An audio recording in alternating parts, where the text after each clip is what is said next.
I'm here with my colleague Laura, and she will attend the full discussion because I think that the feedback you will provide also in terms of connecting the dots between what are energy and climate needs and requirements, but how can we ensure that digitalization is, let's say, pushing the energy transition, but on the other side, respecting also the rights of people. I think there I'm really happy when she is reporting back. Just as an explanation, we will have a conference with the IEA today. It's about also interesting for you the increase of resilience for SMEs, and there also the construction sector will play a key role. And yes, I can feel that we are in crucial times because I just hear the cars passing by for the ministers next door to discuss in the UK about the further steps to increase our resilience and to decrease our dependencies. And what we must not forget that we have still energy and climate targets to achieve. And with a view to the construction sector, I'm pretty sure you know better than me how important buildings are.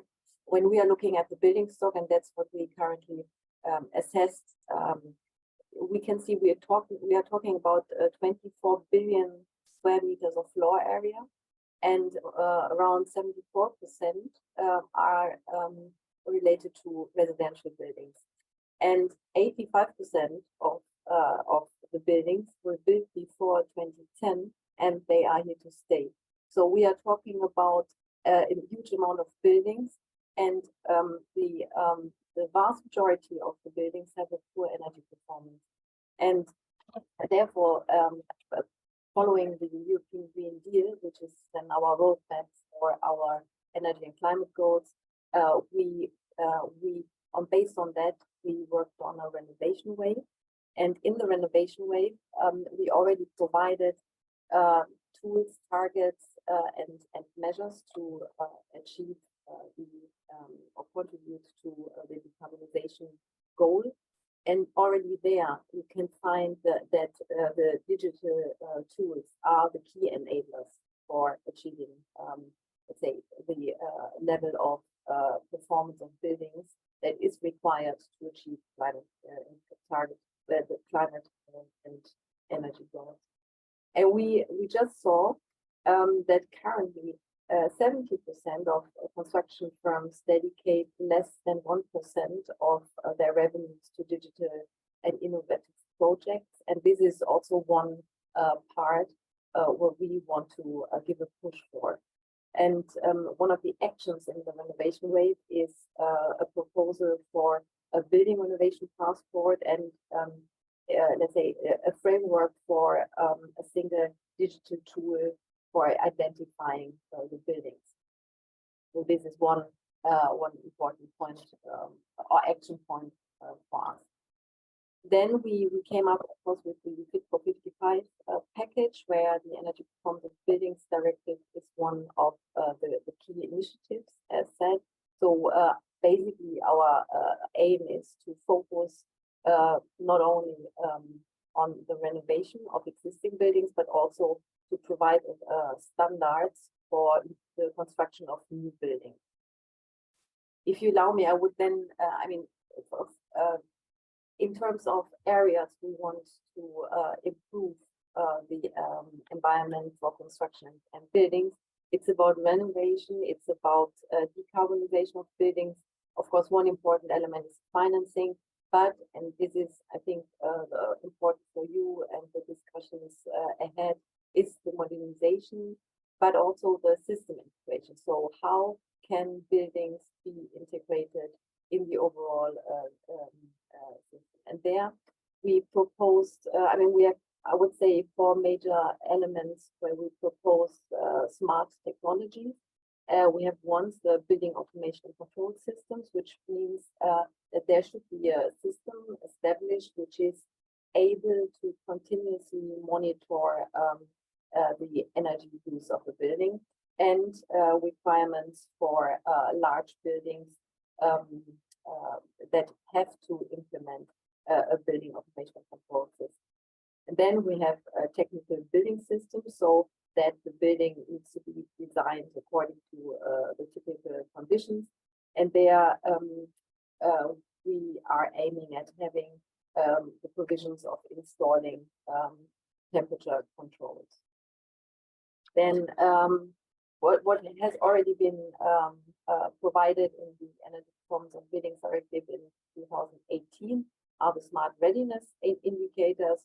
So what is it about? It's about, again, optimization of energy use, the adaptation of the needs of the tenants or occupants. And then, and I think this is also important regarding the recent proposals from the Commission and also the agreement to focus on peak demands and the demand reduction in peak hours. And there we need to have buildings which are smart in a way connected to the grid and able to react on the price signals ahead. So currently we have a delegated act which already exists, and there is a test phase and also a working group existing, which where stakeholders can apply also for having test phases. And yeah, the last one, the first meeting we had with the stakeholders was end of 2021, and I think these test projects really help us to identify what needs to be improved, how needs the overall market design be adapted, so in terms of regulatory framework. And then, of course, what we need is, and there I would really appreciate also how your perception of rules is about the data exchange, so between the building owners, but also like the connection to DSOs, how to ensure that this is on the one hand rolled out, and on the other hand that citizens and users or building owners and tenants that their rights are protected. And I think there we are really living in challenging times, but also in a way that I think the EPBD really acknowledges the need to have address the twin wins, which means digitalization and the energy transition. And with that, I would be happy to have your view or your discussions or your questions. Thanks a lot. Thank you very much, Anne. I will now open the floor. I know that there are people that would like questions about specifically the EPBD. At least I've had indication of that in my email. So now I open the floor, and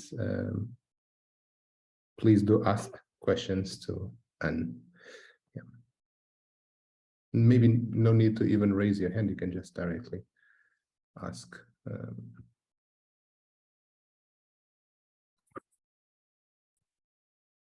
It's still very early, people are still, no. Otherwise, I would ask a question to you that, I mean, how would you see the developments? Do you think it's progressing well? I mean, really on the ground, is it, yeah, what is your perception of the existing requirements for buildings? Do you think it's well designed, or do you see loopholes?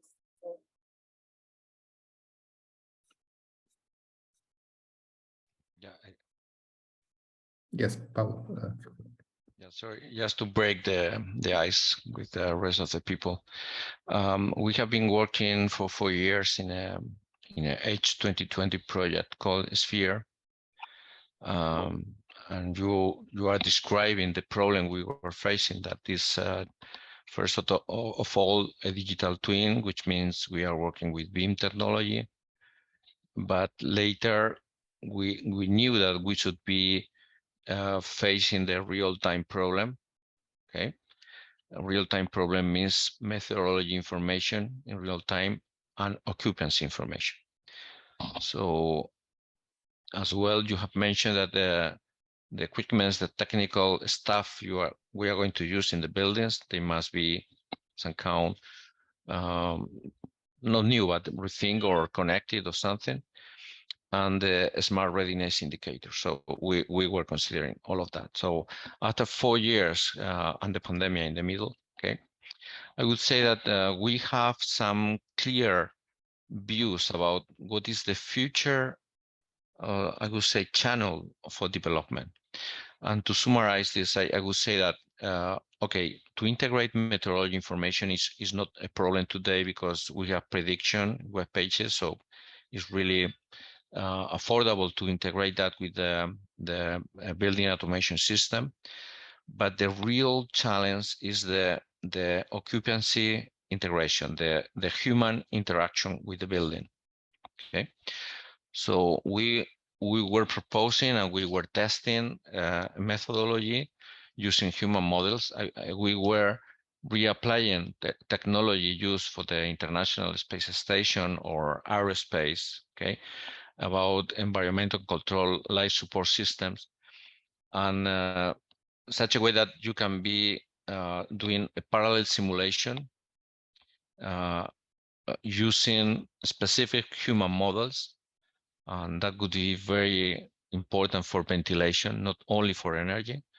And the pandemic has been very clear about the importance of ventilation. And with those human models, you could be sending information to the building, and we are speaking about residential buildings, I mean cheap buildings. And this building can be reacting, controlling the flow of air or the temperature, whatever. But we don't see other ways to do it. This is the challenge we have to solve it. Okay. Our proposition was to use simulation software and be that in real time. And unfortunately, the pandemic was delaying the demo pilots a little bit. So finally, we could only do some validations with some equipment, which is very interesting because one of the problems that the RIVA journal in one article some weeks ago was pointing out was the problem of performance verification, like a critical problem for the building of the future. So we realized that as well we can supply a methodology to have a very precise way to check the performance of equipments, okay? Because if you attack the problem of performance verification of the whole building, you have a lot of parameters you don't control. But if you go specifically to the equipment and the surrounding connections of the equipment, it is possible. Yeah, and it is very precise. So you can detect if the equipment is not working fine during the commissioning, but during the rest of the life of the equipment. Okay. And we will try to present another proposal in the next months in the same line of simulation supporting the monitoring and, you know, trying to address all these problems we are mentioning. Very interesting. Thanks a lot. But by the way, I forgot the most important thing is about privacy. Just based on the demo pilots, we develop a privacy metrics tool, which means that not only considering the data you are collecting, you can consider all the process for collecting the data, which means that in the middle you can have algorithms, you can have automatic loops, you can have many things. So the metrics tools is already published, is presented in a standardization body in CEN 442 working group 9. The way these groups progress is very slow. So we presented the tool, and we expect in Helsinki the next meeting to have a first discussion with all the people collaborating there. But at the moment, the feedback is very good because people can understand it very well. So you can check your procedure if it is following more or less compliance or an evaluation, a metric evaluation, and that is useful when you are designing the process.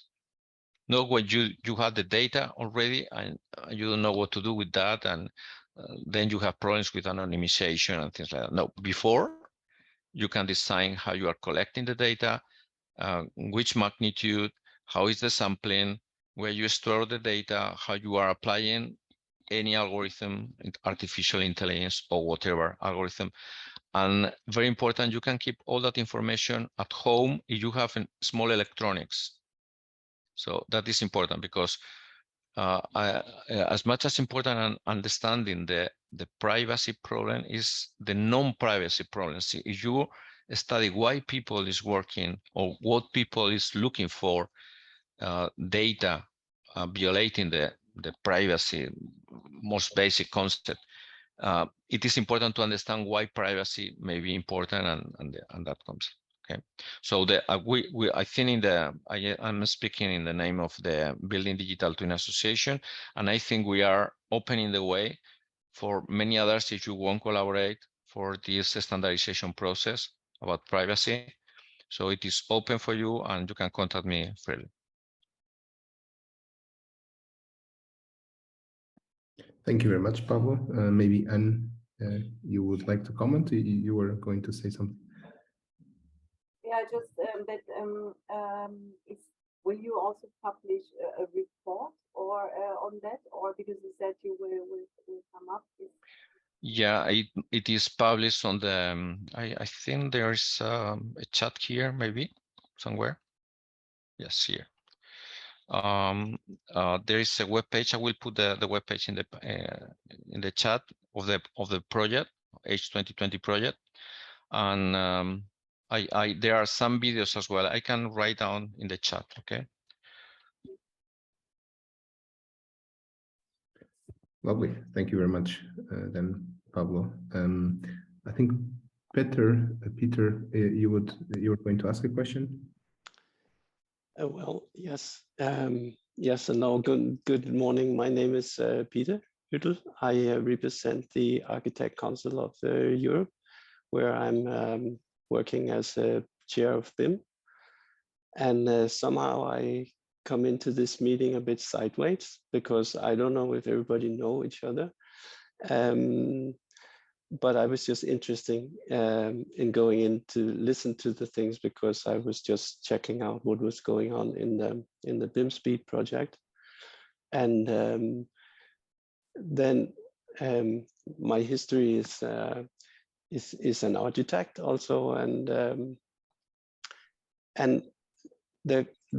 in 2020 I was working with the FIEC, the Engineering Consult organization. Together we wrote a letter to the Commission about the security of our data, and it was sent to the Commission. There was not really a response on it, but it was regarding the concern that was expressed by the almost the whole producing building industry about data security, securing intellectual property, and monopolizing of software vendors, which for us as data producers is a very important issue. And I will try not to talk all day, but as we hear, it's a terrible, complex situation we are facing. And somehow my idea was that in the European legislation, it should be clearer that data belongs to the owner, the producer, if not other agreements are made. And somehow this maybe already be current legislation, but it's just very hard to. It was just very hard to find. And my thinking was that there was a need for an annex to the legal papers in Europe that could make this clear. And then I would say, as an organization with ACE, where we are the data producers in the first end, that is going to somehow, we are building the first model we are facing extremely hard financial consequences of software. The prices are just going up, and the increase rate is far beyond the fee that we're getting. So that's a very important issue for us, and it's also a very important issue for people like Anne in this, to see that this is a challenge. It's very hard to keep up with the pace. We are sitting also with the CEN organization, TC442. At the moment, they have 76 new standards on the market that the business has to comply with or try to comply with. Some are not really important, some are important for software vendors. But it's just saying, it's talking about, yeah, the last prospect was how to handle digital twins. And I think it's very important for you, Anne, to look in the way of CEN and say, actually, they are fertilizing the ground at the moment to make this possible, because a lot of it will definitely take a long time. It's not short-term solution.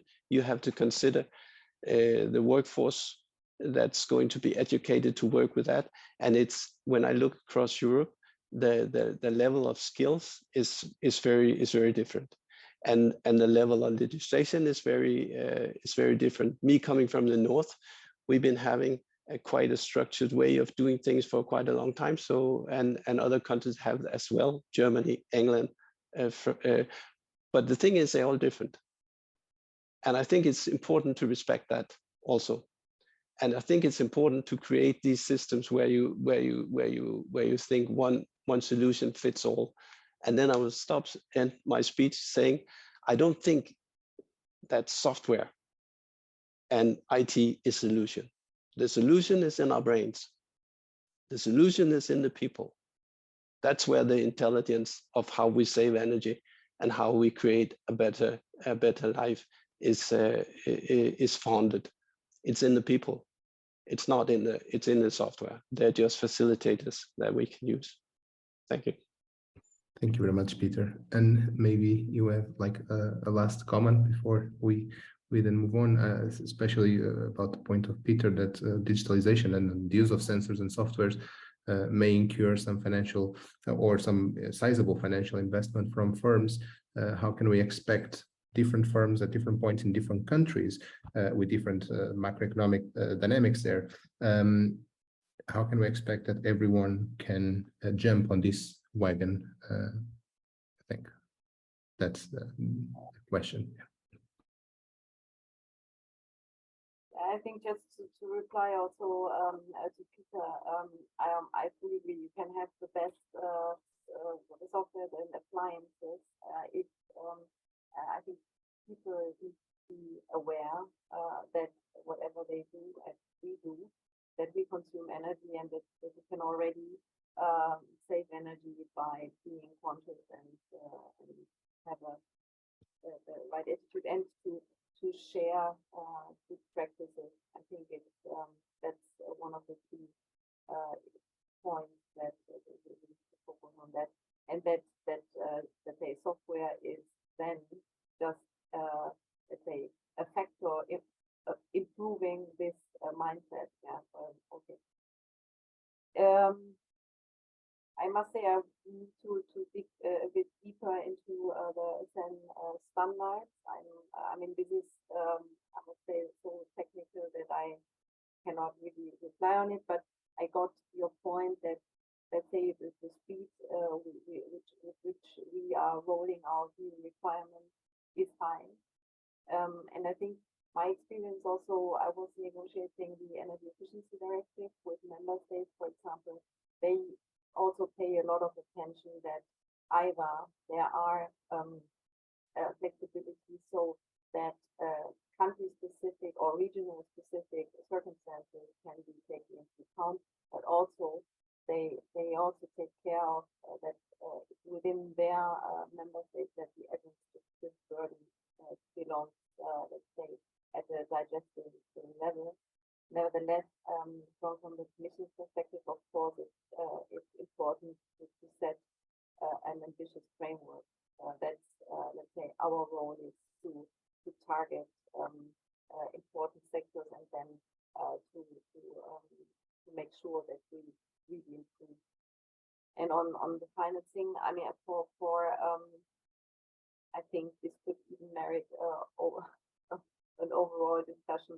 What about available financing, funding and financing? But I mean, there was Pablo already mentioned also Horizon 2020 or the live programs. They provide, let's say, they cannot finance an overall program, but I think they are designed to bring good ideas and approaches to the ground that Pablo was presenting. So I think these funding schemes are very, very important. I'm really sorry, I just need to leave. Absolutely. We also need to jump to João. Pablo, maybe then you can get in touch with me and I can forward your questions to Anne or comments to Anne, if that's okay. You have my email and you can just forward me that. Thank you very much, Anne, for your time today. Absolutely incredible. Thank you very much for being here and let's keep in touch. Thank you very much. Okay, so yes, everyone that might have questions to Anne, you can all forward to me and I can put you in contact. That's absolutely fine. Now let's jump to our talk on artificial intelligence in the construction industry. And for that, we have my good friend, João Gonçalves. He's an AI expert working on a few construction industry projects within Horizon Europe, Horizon 2020 and Horizon Europe, BIM-SPEED, Ashwin, Reincarnate, and a few others. So yes, I'm gonna jump to João now, and should you have any questions at the end, there's still gonna be maybe a few minutes. Yeah, thank you, George. And first of all, a question if you can hear me okay. I'm at a conference, so I had to improvise a bit.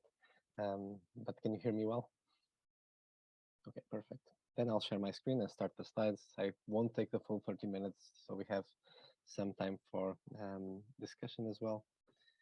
And as George said, I have expertise on AI, and I happen to be involved in several Horizon projects on the construction industry, but I'm not an expert in the construction industry. So what I'm bringing here today is more of a general overview of recent developments in artificial intelligence, their potential applications to the construction industry, and some implications that I think might be relevant, at least for us to think, especially those of us working at the forefront of innovation in these Horizon Europe and Horizon 2020 projects. So again, AI in construction has been well, a hot topic in AI in many sectors, but in construction particularly so, due to the issues that we see in the construction industry regarding, for instance, safety, regarding, for instance, sustainability, regarding efficiency, and through this universal approximation theorems. So this idea that if you have input data and a loss function to maximize, neural networks can approximate a solution to any potential problem. This is a promising prospect, right? And then it was interesting to hear the discussion before, right? And then do we find the solution in the humans or in the software or in the algorithms? With neural networks, they bridge these two components to some extent. So it's interesting to see how they behave and how they might find, for instance, solutions that we wouldn't intuitively consider as humans. So there is promise. I think funding from the European Union also acknowledges this promise, but also with neural networks and artificial intelligence in general, we also see a lot of hype, a lot of marketing efforts, and over-promising at times. But it's important, I think, to have a grounded approach to think actually what are the possibilities and when should we stop to think if we really need artificial intelligence, and in what ways should artificial intelligence, or my preferred term, machine learning, be applied in the construction sector. As George mentioned, we've kind of been addressing a bit these problems in different projects that we're involved on. We also know about sister projects and other projects, and I'm looking forward to also hearing more cases here about how you're applying AI and what potential implications do you see, particularly regarding privacy.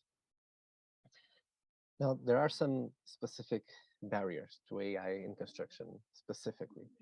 So it's more or less widely known, although it does depend on the context, that the construction industry is still lagging behind other sectors in digitalization, right?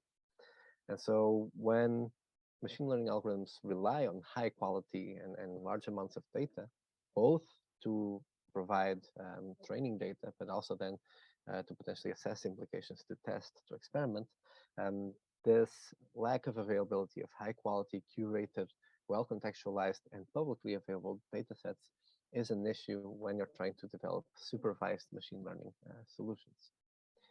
Beyond that, you also have human factors, right? And in some contexts and for some actors, there's a high promise that's seen in machine learning solutions. But in certain contexts and for certain actors, for instance, the workers or in certain countries, there might be a general distrust of machine learning solutions.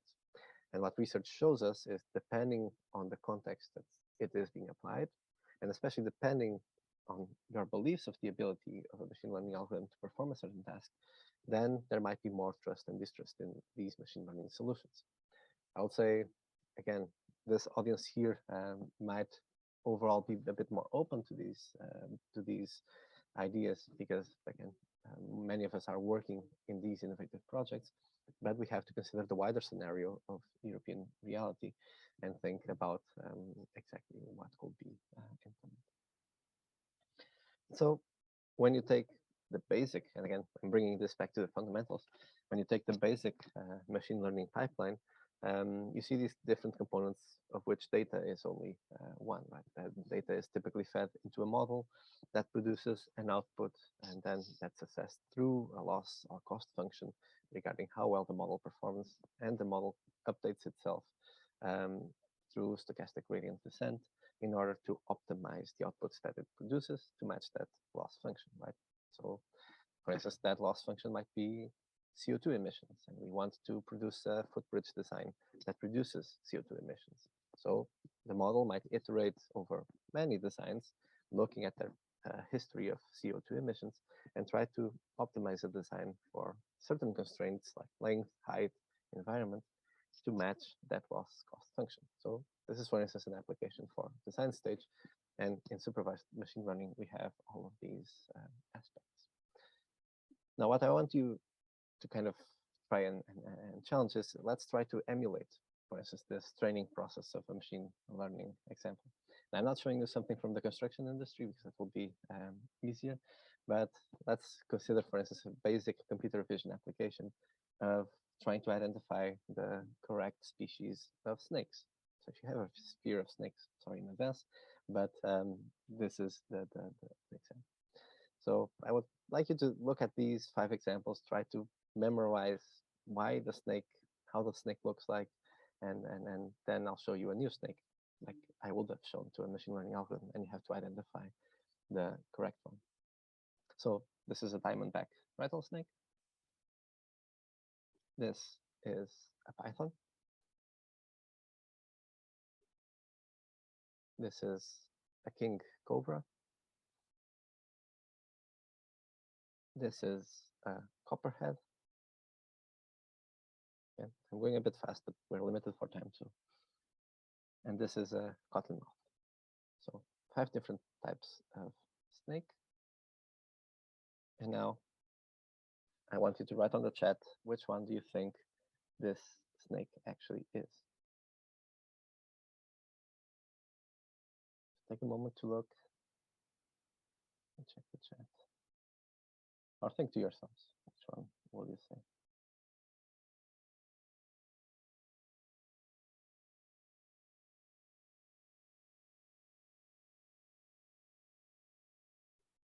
A, B, A.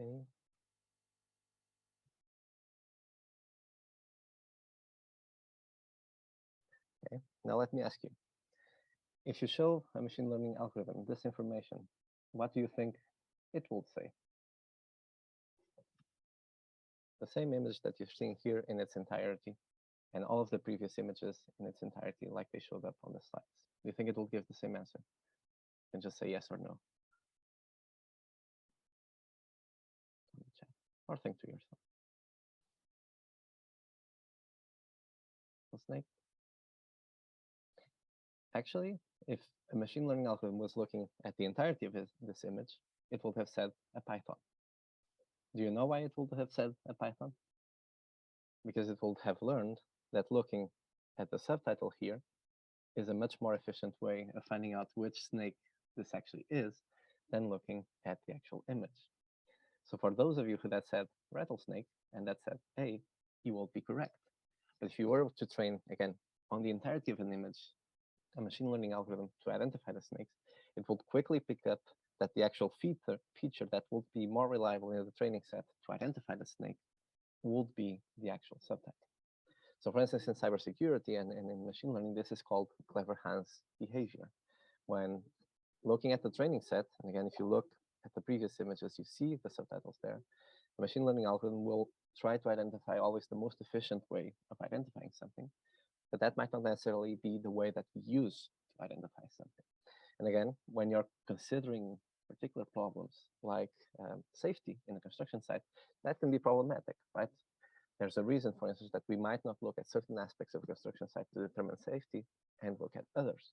But again, a machine learning algorithm might identify casual relationships, for instance, in a construction site in Spain, where safety always correlates to time of day, for instance, that wouldn't necessarily translate to a construction site in Norway. And so I really like the previous intervention that we do need some human oversight and we do need human-driven solutions and carefully think about what we want our machine learning algorithms to be about when applying them to these contexts. So this is called clever Hans behavior because of a horse named Hans in the early 20th century that was supposed to know mathematics, but what it could actually do was read the behavior of its trainer to point to the correct solution, right? And that's what machine learning is often doing. And I'm bringing this example here because I think the whole environment of the construction sector as it stands now with trying to catch up with other sectors with comparatively, again, depending on the context, but the comparative low digitalization rate is particularly vulnerable to dangerous shortcuts, right? The promise of efficiency, the promise of gains of safety, the promise of gains of sustainability might lead us to rush implementations of artificial intelligence without doing the proper testing. And even if we are obeying formal privacy requirements like GDPR and principles of explainability and transparency, again, an implementation that's not properly tested and not properly audited might then have dangerous implications, such as this clever Hans behavior. So this is what you get if you compromise training data, right? Including, for instance, the actual labels in the training data. But again, someone was talking earlier about data security as a key issue. And again, because machine learning models tend to be seen as black boxes, that might be sometimes a trend not to properly secure them because they are opaque. However, just by getting access to a model, you can approximate through the outputs what the underlying data is. So even if the data is no longer available, even if you're just making the model weights available, you can approximate if a specific person or record or company or process was included in the training data, and therefore you have privacy breaches. You could have intellectual property breaches by reverse engineering these machine learning models. So it's even important to be careful with these calls for transparency, because transparency is important, explainability is important, but sometimes turning a black box model into a white box model might actually bring additional vulnerabilities that could compromise data privacy and data security in other ways. And again, we are for open science, we want open data sets, but all of these need to be careful considerations when we are implementing machine learning solutions in this case. And then, of course, and I sent George a couple of examples to think about this, but sometimes optimization for the sake of optimization might also bring unintended consequences. As I mentioned earlier, people have preconceptions about how machine learning works and artificial intelligence works. And even if us in this room are reasonably knowledgeable about this, people will act not according to the actual reality, but their perceptions of reality. And so we might have evasion behaviors, we might have problematic uses of machine learning, like workers finding out that if they put a broom with a hard hat, it will fool the computer vision model to think that someone is wearing a hard hat in the construction site, right?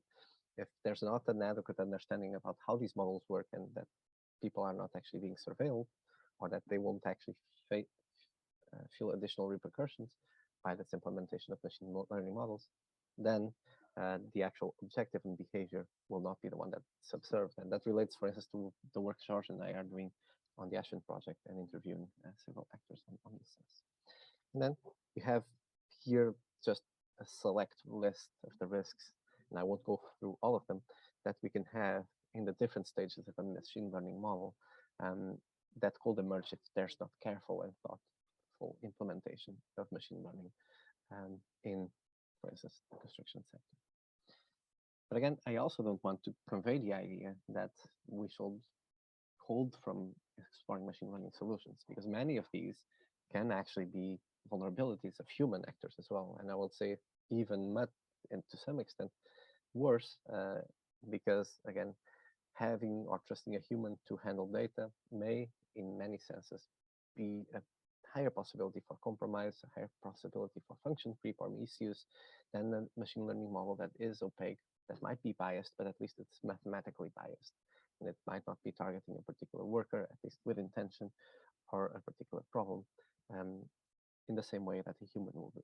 So again, it's important to always put things into perspective. And the fact that I'm bringing here some cautions about deployment of machine learning models does not mean that they are actually not, that they don't actually have important potential gains, and that humans don't, and the way that we do things now and traditionally don't also have their limitations, especially when compared to these models. So for instance, for computer vision, again, we're exploring some of these applications for Ashwin to look at safety, to look at where heavy equipment is, to look at potential efficiency. It is an attractive prospect because there are CCTV cameras already in many construction sites. So we could develop algorithms and more advanced monitoring, digital twins, for instance, that enhance monitoring safety and efficiency. But again, this sort of technology is also very vulnerable to abuse, right? And when you have someone's images, and especially when you have advanced machine learning capabilities, it's very easy to create this surveillance state and or to follow examples of other contexts in the world that we don't necessarily want to mimic, that will be highly, highly abusive for workers or those that are being monitored, right? And one important thing is if you do ever find yourself as a target of a cyber attack, visual data is vulnerable to conditions. So what works in Spain does not necessarily work in Norway, but also it's also potentially vulnerable to adversarial techniques. So it's not that hard to fool that computer vision model if, for instance, you want to steal something from a construction site, or if you want to do some form of malpractice, if you have some reasonable amount of knowledge about this model. The example I gave earlier about the footbridge, again, we're working on this on the Ashwin project as well, as an example of predictive or clustering algorithms. So for the design stage, this is especially interesting because you get multiple design options. You might get multiple solutions to a specific problem. And this can be seen as a way to enhancing creativity, because again, a machine might propose solutions that we won't think of initially, but at the same time, it will also be constrained by the training set that it sees. So it could see it. If you really want to do something that was never seen before, it could potentially limit creativity to some extent as well. And also, for instance, it's vulnerable to data biases. And of course, in social sciences, we tend to think of biases as race, gender, and all of these human factors. But a bias might be to doing things in a way that is less sustainable, but just because it has been the way that it has been done for 30 years, it is the way that the machine learning algorithm picks up when looking at the training data. So it's important to think about what potential biases are we introducing in algorithms when we have this historical data to feed them. And with reinforcement learning, for instance, the type of technique that tends to be used in robots like Spot or MIT robots, and where the machine learning model kind of learns on its own, there's a whole new set of challenges again. This is where I will see the most potential of finding new ways of doing things. And we've seen advances in other fields, for instance, in computation of more efficient ways of doing matrix multiplication found through reinforcement learning. So AI is learning to improve itself to some extent. But for instance, in the medical field, we see protein folding, a problem that has been around for many, many years, that was finally solved through reinforcement learning, through this data-less approach to machine learning. And that can, for instance, find more effective ways or more effective methods of construction just by virtually recreating a construction problem millions and millions of times and finding the best way of achieving that.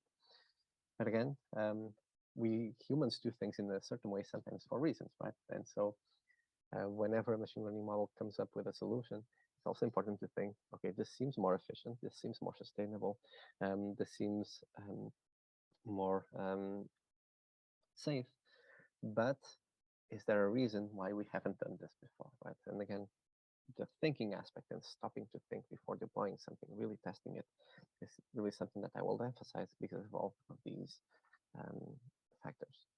And again, AI can lead to large gains, and we've seen this in many fields and already in some pilot projects, even in the construction industry. But again, we need to be careful about implementing it. And the black box nature of AI might enhance privacy, actually, right? You don't have a human involved in the data processing. We have a machine learning model that's often opaque that might actually protect people, might actually protect workers. And again, but again, it can also bring additional risks. Again, if you have access to the model, if you are knowledgeable and you have enough computational resources, you can reverse engineer the model, find what was in the training set, and therefore compromise processes that are intellectual property or data that is sensitive, individual, private. Again, I'm expecting that many of you were already aware of these things, so much of it might not be entirely new. But I wanted kind of to take a step back, systematize it, and maybe just bring some points for reflection that you might bring at least one useful thing to your own projects or to your own actions. So I'll have to leave at 11 sharp, but there's 6 minutes for questions or comments. George, I mean, it's up to you. Thank you very much, João. Yes, I'm opening now, so if someone wants to ask a question or make a comment, feel free. João will be more than happy to respond. Is there someone that's like to say something? No need to raise the hand. Pablo, yes. Yeah, João, don't you have problems with artificial intelligence with monitoring? Because I was visiting a demo pilot some weeks ago of BIM-SPEED, and it looks like the workers, they don't like to be monitored by a camera when they are working in the site. They had some funny problems with that.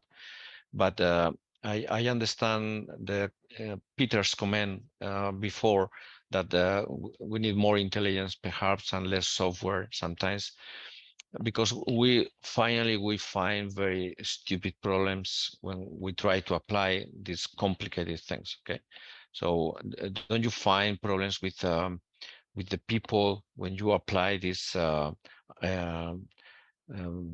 visual camera intelligent supervising everything in the work site? It depends on the context to some extent. So again, in different countries, we see that people have different resistance to these innovations. But of course, there are problems, and I think the problems also stem often by the way that these are implemented and actually deployed, because often these processes are just brought into the construction site without any information of the workers. The workers often don't have access to what is actually being captured by the camera and are not able to delete their own information. But also when the training data is being developed and the algorithm is being developed, workers are rarely consulted or talked about. And I think many of these issues come from this top-down approach.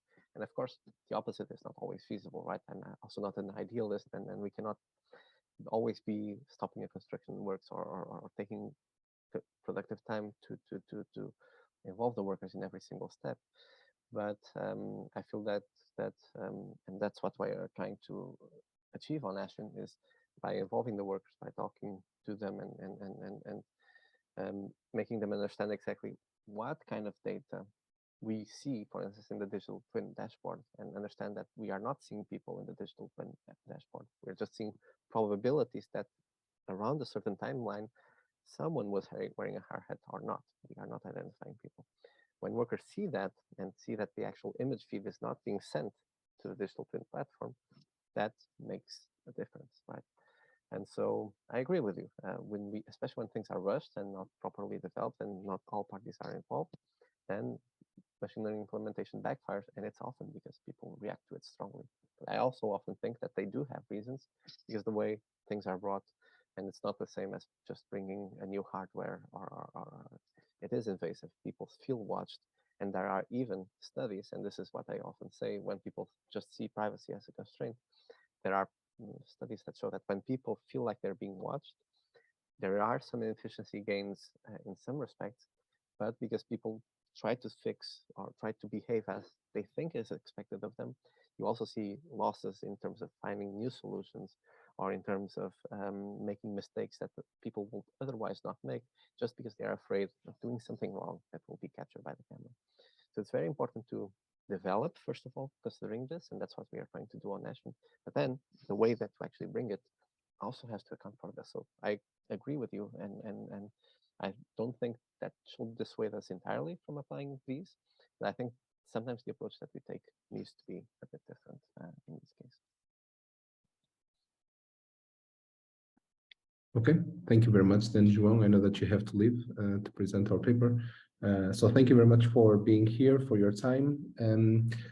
You can for the invitation. Contact João. His email was there. If not, send me an email. I'll put you in contact. Anyway, now I'd like to give you a 10-minute break for you to grab a coffee. And after we have Marlon, which is a data protection officer, and is going to give us all the information about GDPR and the EPBD Article 14, which is an issue that many of you would like to see mentioned, and I asked them specific to discuss that. So hopefully you will have many of your questions and issues tackled in about 10 minutes. So let's reconvene at 10 past 11, and yeah, I'll see you soon.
Hello, everyone. Welcome back. Let's give it a few more minutes so that everyone rejoins. I'm also waiting for Marlon to join. He's not yet here. So yeah, just sent him a message, waiting for him to join.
Oh, hello, Marlon.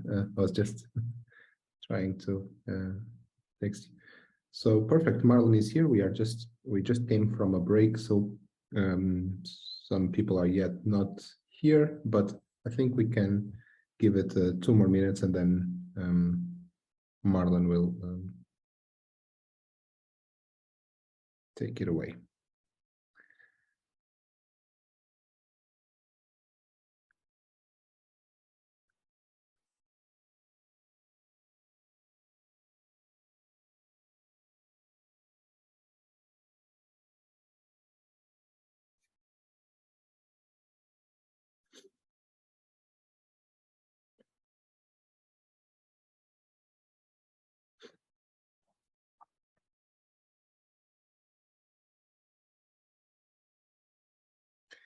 Okay, so far we've had Anne talking a little bit about the European Parliament, and especially from Commissioner, Energy Commissioner's perspective and view for the sector. Then we had João talking a little bit about artificial intelligence in the sector and its potentials and also risks of implementation. We have here many participants that are representatives of companies, umbrella organizations, universities, many of them looking at this issue of AI. And now we have Marlon, which he's a data protection officer, and he knows all the ins and outs of the GDPR, something that everyone should know a little bit, especially when we're talking about the digitalization of this such important sector. So yes, so I'm gonna pass on to Marlon right now. He's going to touch on GDPR, the EPBD, and a few other things. I'll leave it up to you, Marlon. Thank you very much for being here. Thank you very much for your time. And at the end, people can ask you some questions.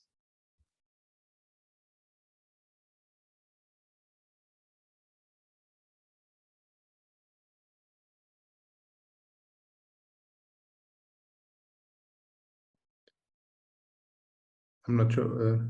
I'm not hearing. I don't know if. Can you hear me now? Yes, perfect. Okay. Okay.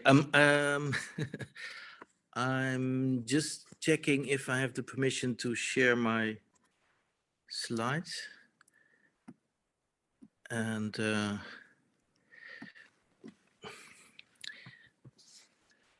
it may.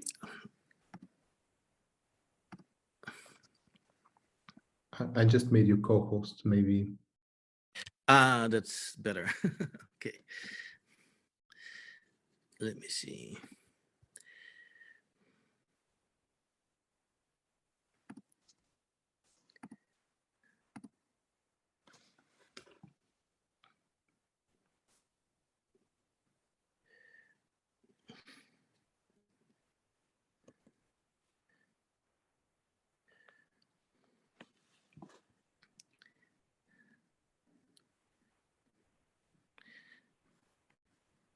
Yeah, but sorry, I don't see the.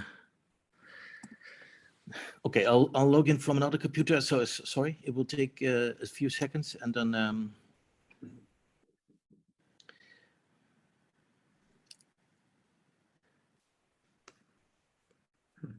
You cannot see the share screen button?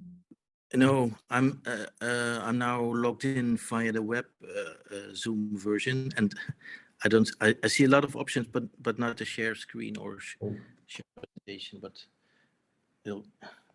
I'll make up for it when while I talk. So.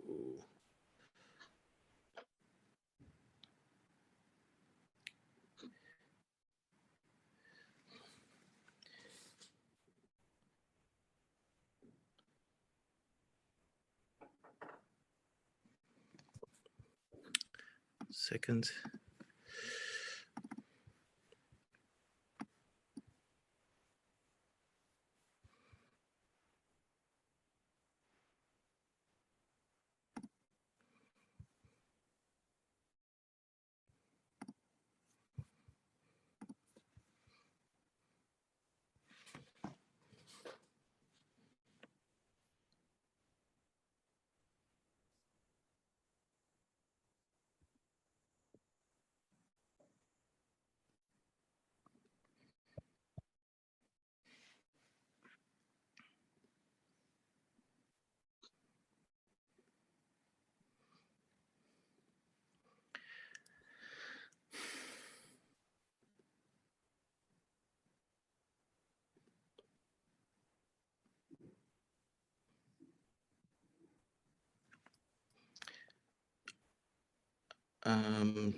Very sorry.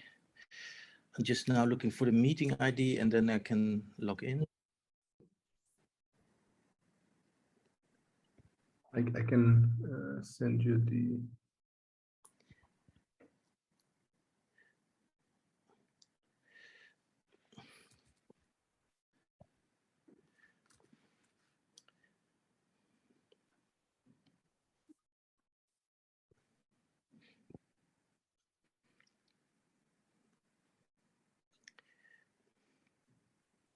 I sent you by message. Yeah.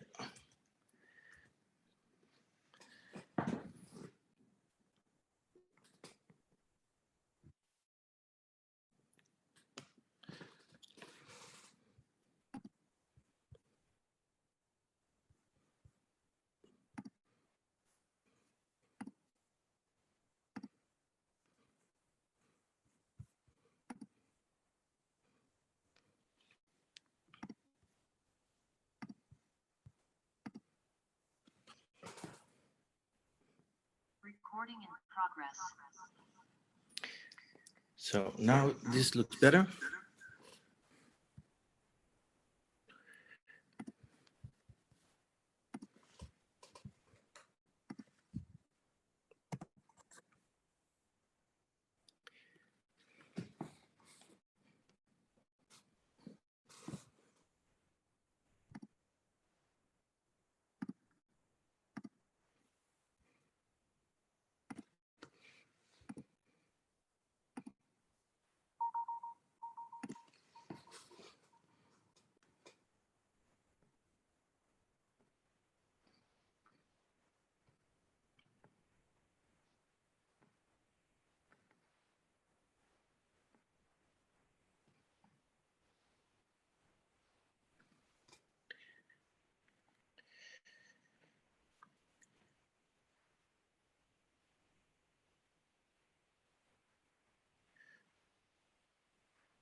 Okay, can you see my screen now? Yes, there is just a little bit of an echo, but.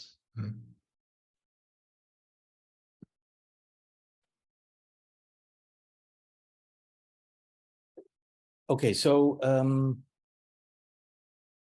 sorry for the start. Can just a final check. Can you see the screen and can you hear me? Yes, yes. Okay, sorry. So I'll try to make up for the lost time. What I'm trying to do is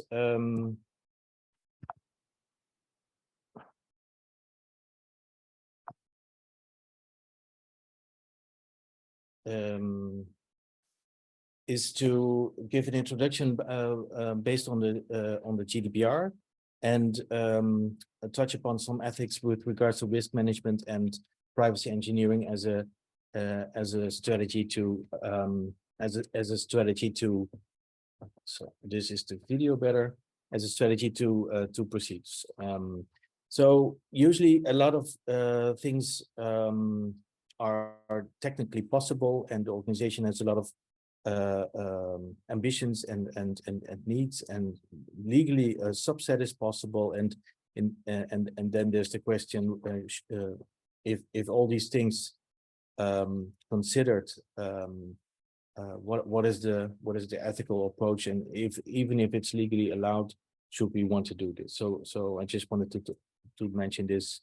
Not everything that is legally possible is the right way forward in terms of constructing your privacy program. And for me, just to touch upon this ethical point, for me, the short question is, if your project would be in tomorrow's newspaper's front page, would you be comfortable, or would you be comfortable if your minor daughter would participate in the project or in the design you're building? And that is usually the way to address the data subjects' rights or the citizens' rights. So very short on the GDPR, we have fundamental rights laid down in the Charter of Fundamental Rights. So Article 8 is related to information, the information privacy or data protection part, and the fundamental rights are then further explained in the principles of the GDPR. So the Article 5 principles that are listed here in the green circle. The GDPR, one of the new aspects of the GDPR in comparison with previous legislations, is that we do not only have to comply, but we also have to demonstrate compliance. So the accountability and the requirement to be able to prove that we are compliant is one of the new aspects. And this is basically what it's all about, I think. So what are these principles, and how do we do them justice? And this is, I will share the slides with you, of course, and this is a way to practically to find and to identify certain practical measures that you can do, for instance, to do justice to these principles. So purpose limitation, data minimization, accuracy. I think the principles in themselves are a bit broad, and so there's further definitions in the GDPR itself. But I didn't want to focus too much on the legal discussion, but just to point out that there's principles and there's ways to do justice to these principles. And there's actually two strategies. One is to do a risk assessment and to come up with, to identify risks and the level of these risks, and to identify mitigating measures from certain standards. And this is what I will look into a bit further. But this is just, so the basic story is not so much that we have something like consent or certain agreements, but this is, I think, the heart of the GDPR, where you say, okay, this makes the processing well, GDPR compliant. Again, on the GDPR, just to simplify stuff, the purpose of, so if we process personal data, what we basically look at is these three things. So what is the purpose? Why are we doing this collection? If we collect data without a purpose and without a legal ground, then we're in trouble. And those two are related. So that is where the fines, the real big fines, come in from the GDPR perspective. But in most cases, we can we can clearly identify one or more purposes, and then we just analyze for these different purposes what is well, a reasonable set of data combined with these purposes. So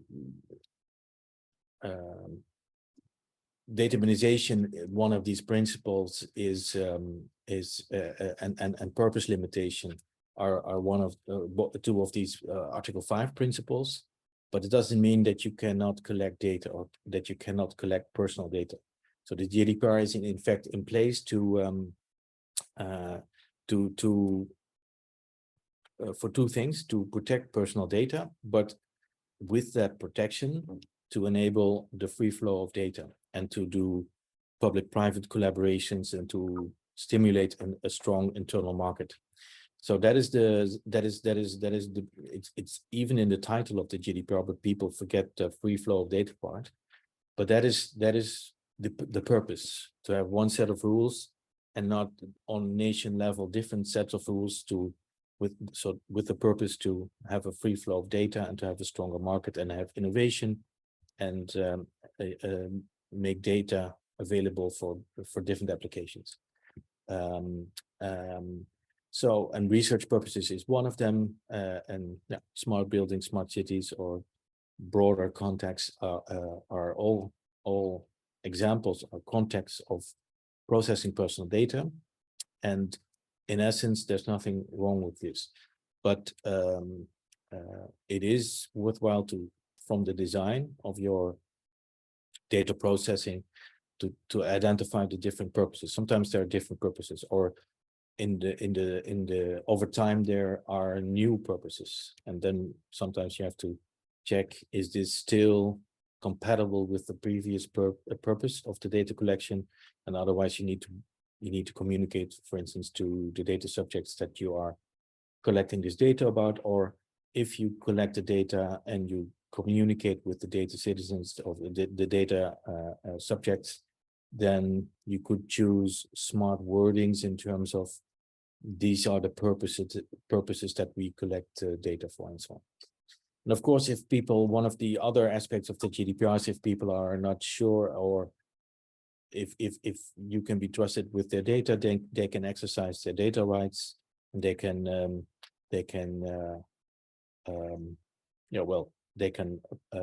ask you to share the data that you process of them, and they can do follow-on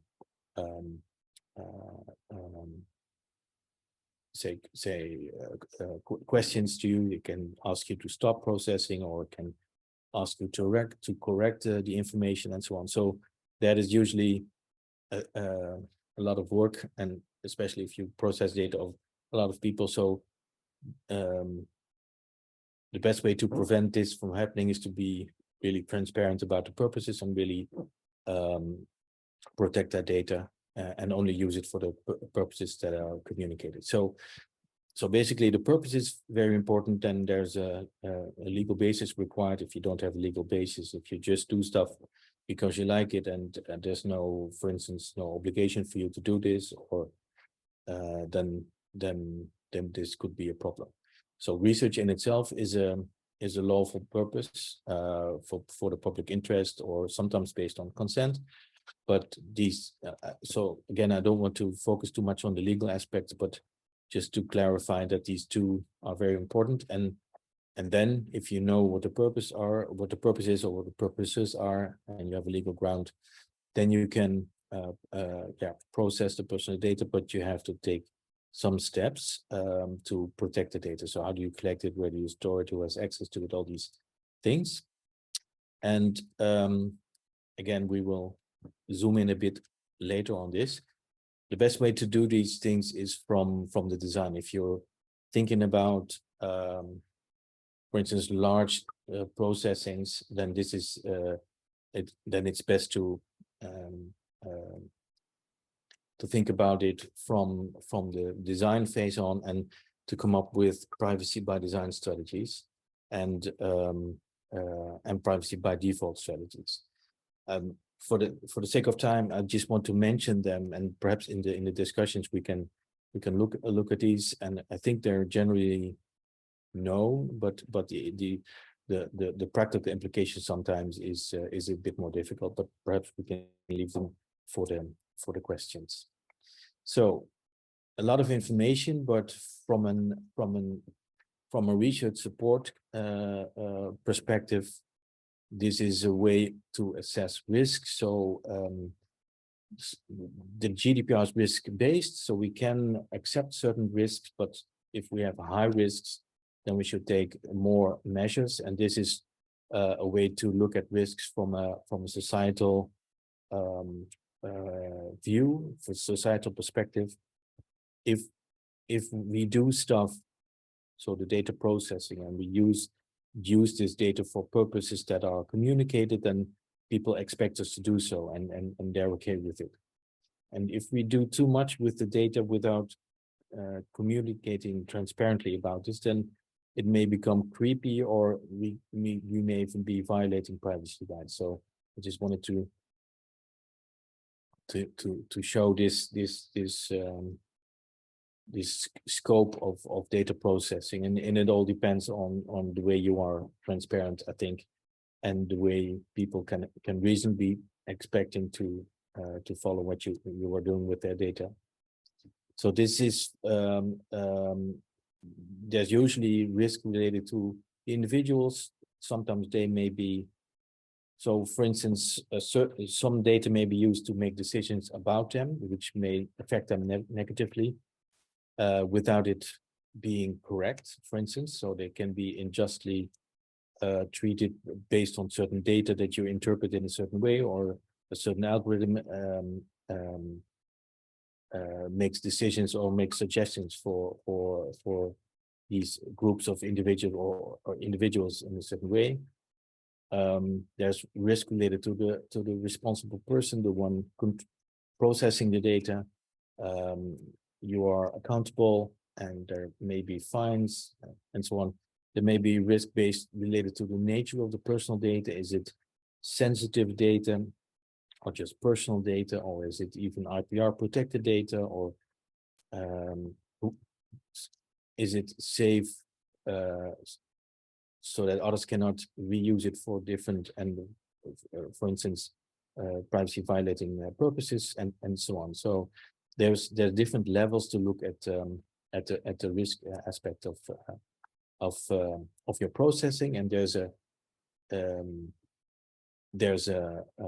GDPR has instruments, for instance, the data protection impact assessment, that is a structured way to assess these risks, but this is, say, easing into that topic a bit. I must say that the GDPR is the logic of the GDPR is based on a very simple, perhaps simplistic way of looking at data processings. So there's a processor, someone responsible for, say, so I should say controller. There's a controller responsible for the processing of personal data, decides how we're going to collect this data and for which purpose, and so on.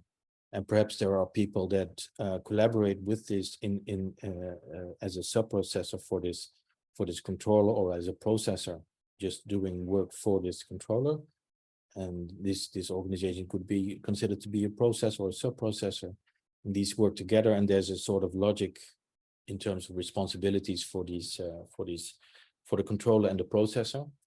But you could say that is the way things worked some time ago, but the situation has become a bit more complex. Sometimes processings are not done in one organization, but it's a mutual thing, or it's collaboration that is taking part over a longer time, and it gets more complex to identify who's actually the controller, or who defines the purpose and the means of the processing, and so on. So that can be a bit more complex than in reality. Sometimes the processings are fairly so done by computers and so on, but by fairly simple executables. And now we see, of course, you had an introduction on machine learning and AI, I think, and there is a difficulty related with with regards to the processing, what happens in these processings, and can we understand it, and can we be transparent about it, all that stuff. Is it fair? Is there bias and all that stuff? So the nature of the processings also becomes more complex. sometimes typically processing is done in the older days on site or in one country, and now it's done in the cloud across borders, which is sometimes difficult if we do it in so-called third countries outside the European Economic Area, which requires different additional steps from us as a controller. And sometimes we do processing not only by our own staff, but in this collaboration with new partners, sometimes collaborators, public-private collaborations, where we collaborate for the first time. So we don't have a history of working together. So there could be risks related to that, the nature of the collaboration even. And finally, just to mention a few topics, sometimes processing is done on say qualitative or quantitative data. Could be structured, could be unstructured, but these days we're talking about data lakes or portals of data lakes where we combine data lakes together. So the GDPR does not fit for all these purposes, and this is why several other legislations are now in place. So I will not go into all those details, but you probably have heard about the AI Act, the European AI Act, which is still in progress, and the Digital Services Act and the Digital Governance Act, which address some of these platform issues and more complex aspects of data processing. But just to clarify, the matter can be more complex than is addressed by the basic logic of the GDPR, and there's other legislation to look at them. I will skip this part. So in terms of risk assessment, you could basically. So what is risk assessment of? You could basically do this on several levels. Not every risk needs to be addressed, and this is your responsibility as a data controller, as a one responsible for the data processings. You are allowed to, by the GDPR, to accept certain risks, but you should mitigate the high risks. And this is where usually the gray area starts. So how do we identify certain risks as high or medium, and based on what grounds, and what are suitable mitigating measures? And this is a way to look at this topic. So you could identify risks, categorize them. Your strategic risks are more important sometimes than operational risks. Operational risks are sometimes managed by training your staff more or being more effective. But strategic risks, they really have big impact on your organization, and sometimes you cannot perform your primary tasks even if there's a strategic risk, for instance, COVID, and what as an external risk that has impact on your strategic on your business strategy could be treated differently than say operational risk that can be accepted for a longer period of time. The short term and long term, when am I supposed to do something with it? What is the if you drill down on the aspects of the risk, who is really concerned in that risk? How can I manage this by using which controls? And then is it really fully mitigated, or do we have a residual risk? And who's there to accept this risk, and so on? So this aligns perfectly well with the GDPR risk-based approach, and to follow this strategy, there is of course you have legislation, policies, norms, standards that help you with the implementation of in all phases, actually, with identifying and categorizing risks, and also the identification of the measures and the mitigation measures, and So this is basically what people in fact are zooming in most, because there's a lot of gray area here and much discussion. So people from a technical perspective will look differently at these topics usually than legal people or privacy people, and it's good to have these conversations from the start. So in a DPIA, in an early phase, where you do this in a structured way and learn from each other and come up with solutions in this respect. If so, the GDPR says if you have a high risk, you have to do a DPIA, a data protection impact assessment. If the risk is not high, you can do it. It's still a good way to do a structured assessment of what you're doing and all these aspects, and to make it clear for each other what their responsibility is in the collaboration. But when there's high risk processing, you really should do it. What is high risk processing? There's a longer list here. I just mentioned there are 9 high risk identified. So evaluation and scoring, which could be relevant, and a definition explaining a bit what is meant with this. Again, the definitions are not always clear cut, and you have to sometimes zoom in a bit more on this and so on.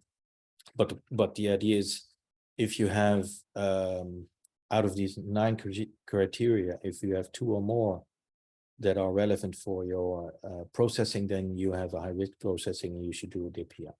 So evaluation of, and scoring, automated decision making, systematic monitoring, which could be relevant for, say, sensors in buildings or in cities where people are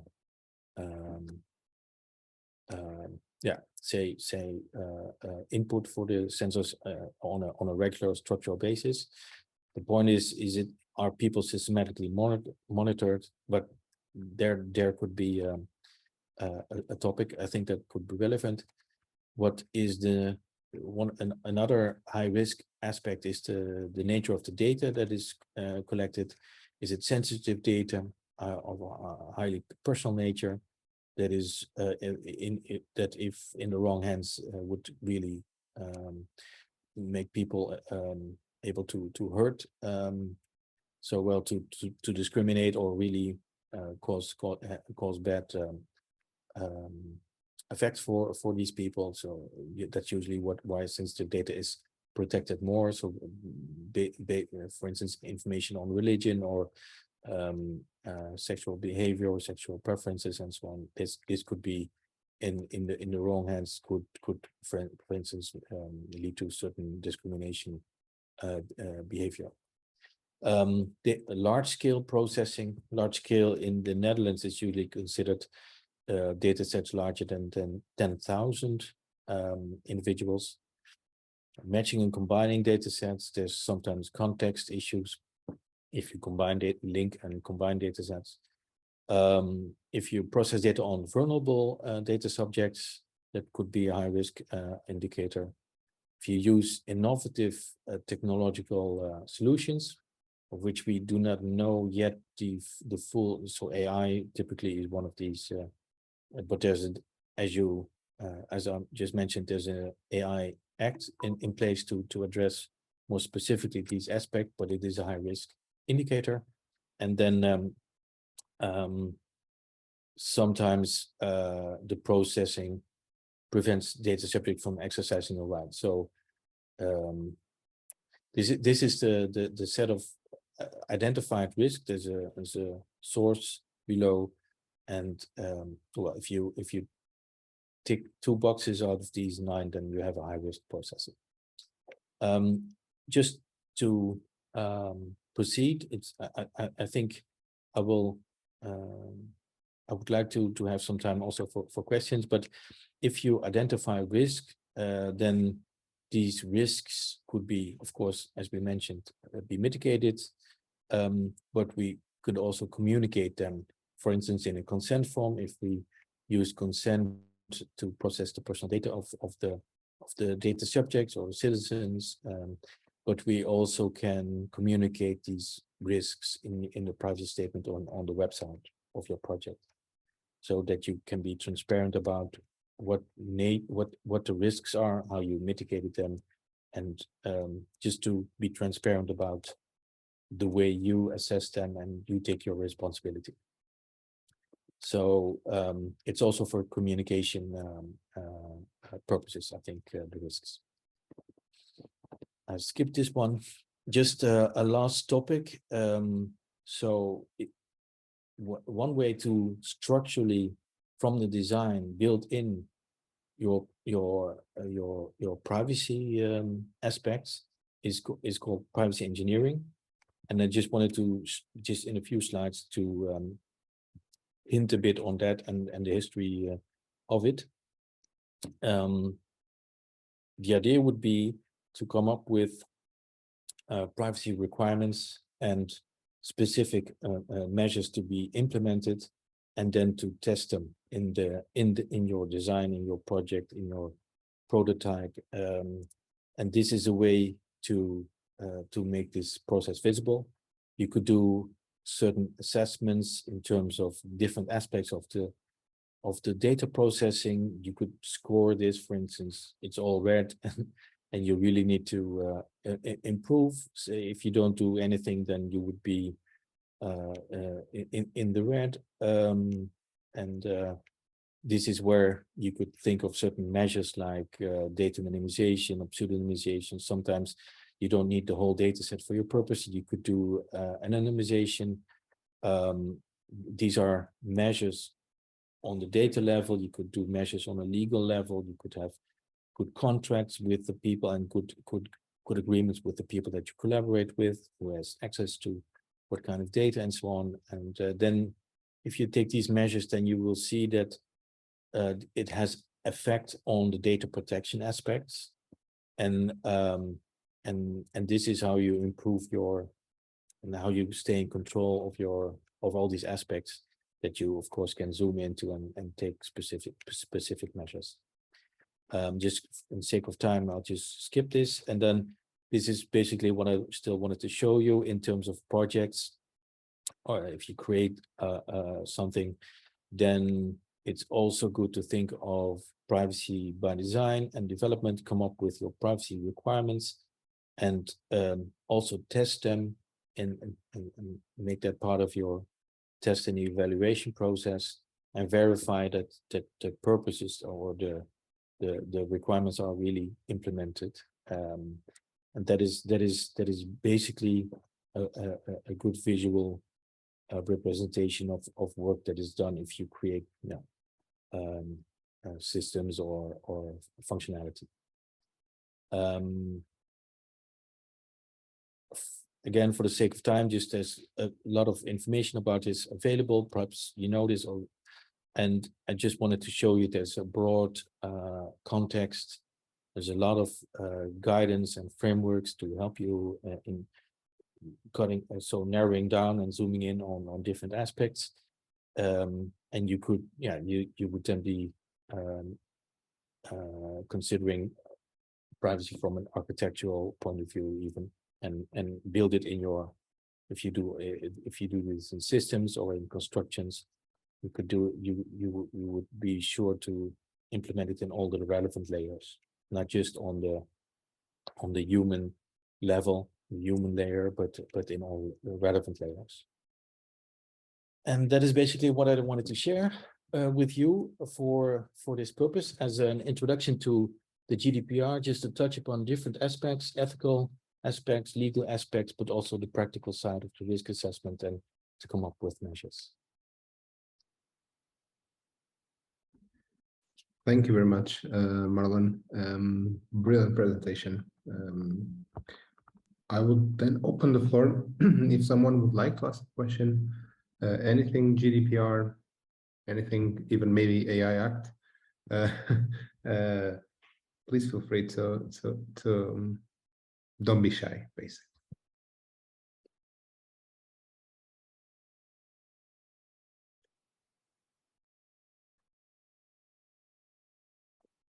If not, then I can open the floor as well, and hopefully someone will jump on, break the ice. in regards to the GDPR implementation and even AI Act, companies have to have a structure in place. Do you see different industries adapting better than others? And I know that you're not very much within the construction industry itself, but do you think the construction industry can somehow be more a difficult, a bit more complicated to adjust? So the compliance necessary there. Yeah, so I think indeed different sectors act differently on these regulations. I have to say that so from a say from a compliance point of view, usually the financial sector is a bit more mature because there's already compliance issues for other legislation. So these organizations are sometimes with regards to these topics a bit more mature than for instance academia, where there's another culture, an open culture of open data and open science and so on. And sometimes these concepts conflict a bit, right? We have to be open, but still need to close data, and this causes some difficulties. So in general, if there's already legislation in place, so in a medical in a medical context, also there's already, of course, medical specific medical legislation in place, which already protects from a treatment kind of point of view certain rights with regards to the body and the treatment and so on, and personal data. And so basically that is a good identifier. What we also see is that, say, in collaborations where you have for instance people that are so data, if you like to say data scientists or data crunchers, if people are used and are trained to do, say, a lot of data crunching, and one of the in the collaborations, one of the data sets that is involved in the data handling is personal data, then this is likely to not go right from this immediately from the start. So because there's people are trained to do analysis and so on, but the new aspect, now you're processing personal data, is usually a bit difficult, and that people come up with certain. So this is typically where you get these conversations that, okay, I've removed the names so now of the citizens that I process the data of. So now data is anonymous and not relevant for the GDPR and so on. And these are all known mistakes. So it usually has to do something with the maturity of your data processings. Do you have your checks and balances in place already because of other legislation or because you are used to work with personal data? And then yeah, it requires investment, right, to do these things. And sometimes if the core of your work and your sector is to process data, then again, I think that would be also an identifier for, or a reason that would explain why people would be interested more in being in control of the data. But sometimes people are more into platforms or perhaps in constructions, and sensor information is just a new thing. And now we're thinking, what can we use it for? And then new discussions arise. Yeah. Perfect. Thank you very much. Ulrich, yes. Yeah, thank you very much for this very interesting presentation. The question that I have, it's rather to assure myself in construction as such, so far as we are in the design and construction phase, there are hardly any personal data imaginable. It's only afterwards, when it's being used by human beings, that someone wishes to measure temperatures of heating, air temperature, air quality, and all kind of things which might refer also to personal use of an apartment. And so long as that is identifiable in one way or another, then that would be personal data. And before that, we are more in intellectual property rights and other things so far as data are concerned. Is that a right perception? Yes, I totally agree. And so this is where I think the data governance is important, right? Where you collect a lot of data for, you have this data on say on Wi-Fi access, on temperatures, on usage of energy, and so on. So but combined, you could interpret. I've seen examples where people even would know on which socket people, so they could really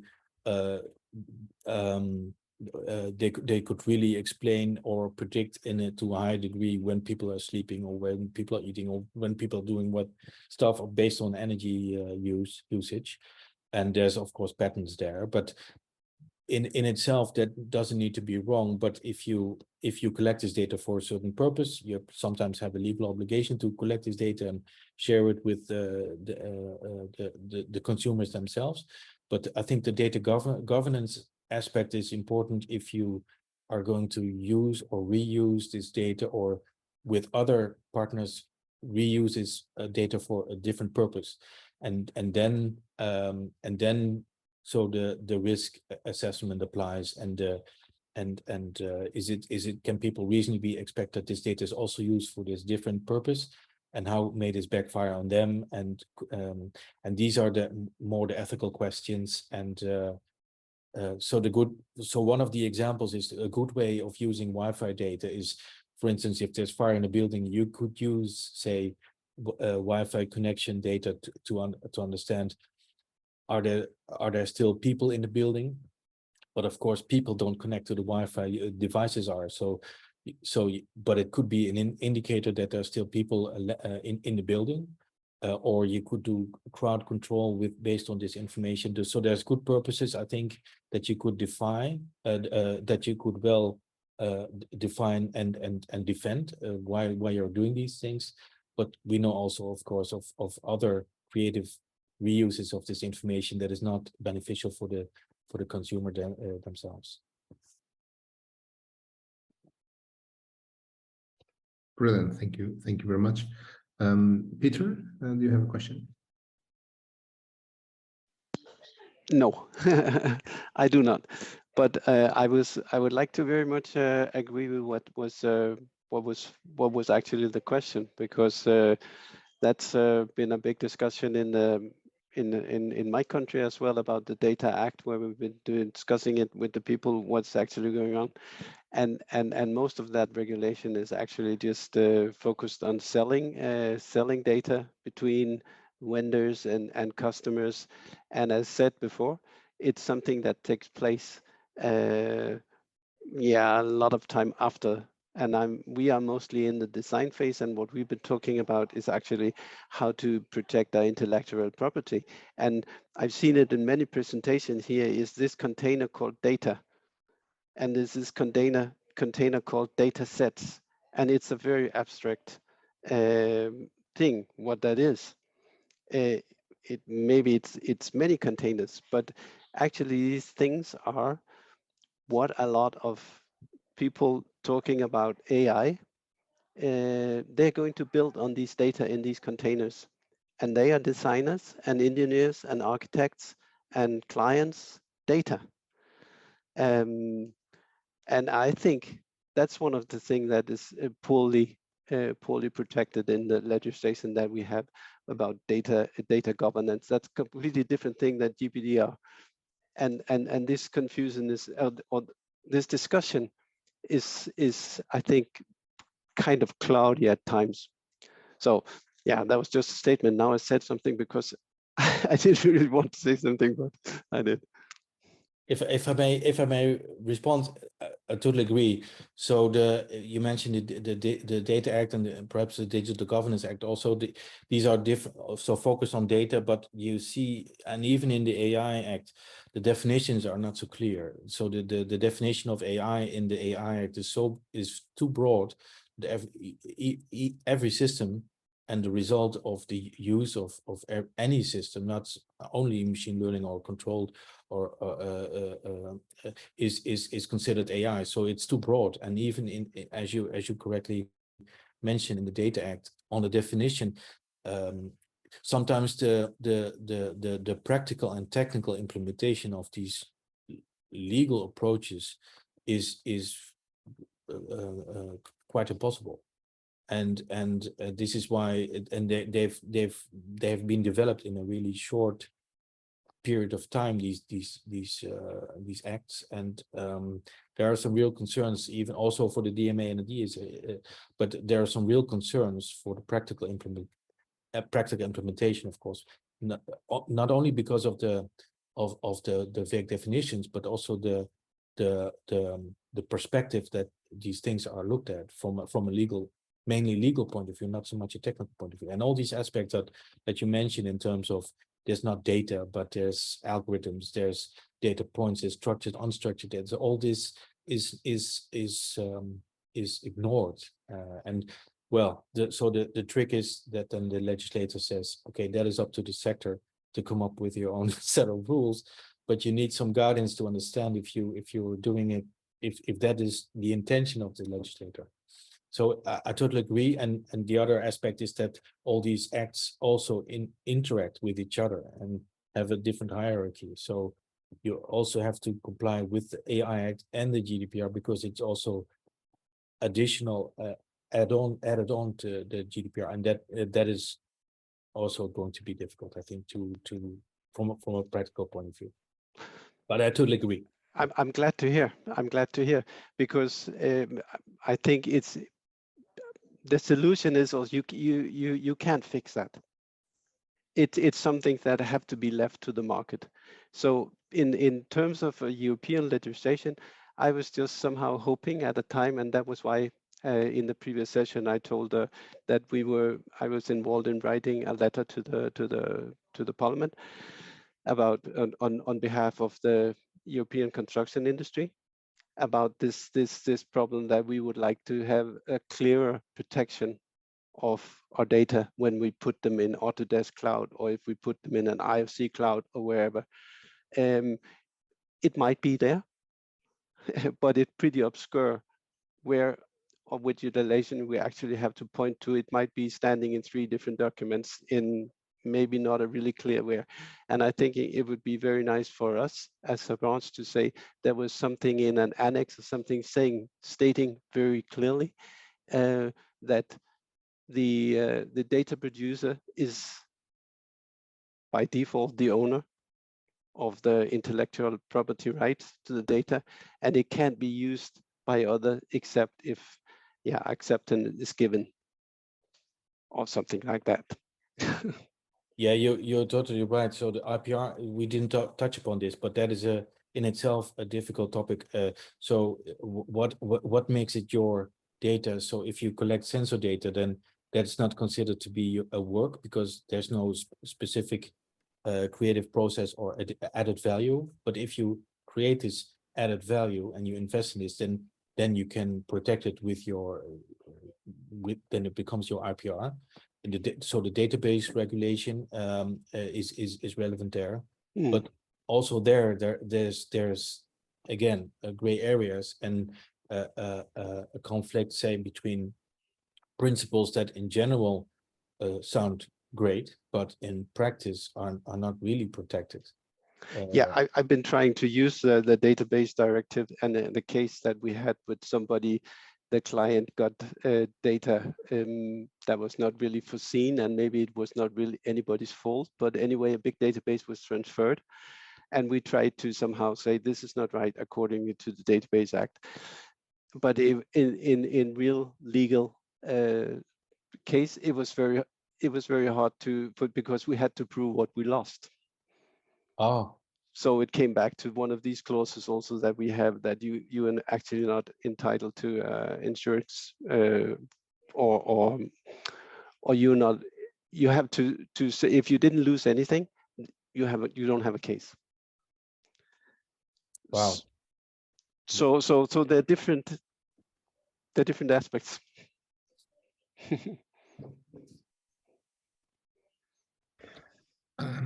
Yes, Ulrich. Yes. Well, thank you very much, Peter, for your view from the architects. I presume that the legislator has been a little bit vague on certain things because I think it is impossible to deal with these things in an abstract manner and to cover everything. So I'm not aware of any law that is so precise that you wouldn't find court cases that will give more precision, sometimes surprising, sometimes expected, to that contents. And I presume that they have taken the same view here, because trying to find the perfect definition of something is simply not feasible. But I find surprising that you as an architect are complaining of insufficient IPRs. You are the ones whose plans are protected beyond death and eternity. So it's not as if you had given me your plans and drawings, which I can pin to the wall. That's nice. So long as nobody has built them into a building, they're very nice to look at. But once I have my house and I want to change something, then I have to pay you again because it's your IPR on the blooming plans that you have created some 15 or 20 years ago. So I don't know why architects of all complain about lack of IPR. I've been working for contractors most of my life. And our problem has always been that what we are doing is not in the area of being protectable. Although finding nice procedures, more efficient ways of doing things may be very useful for higher benefits or lower offers and things like that.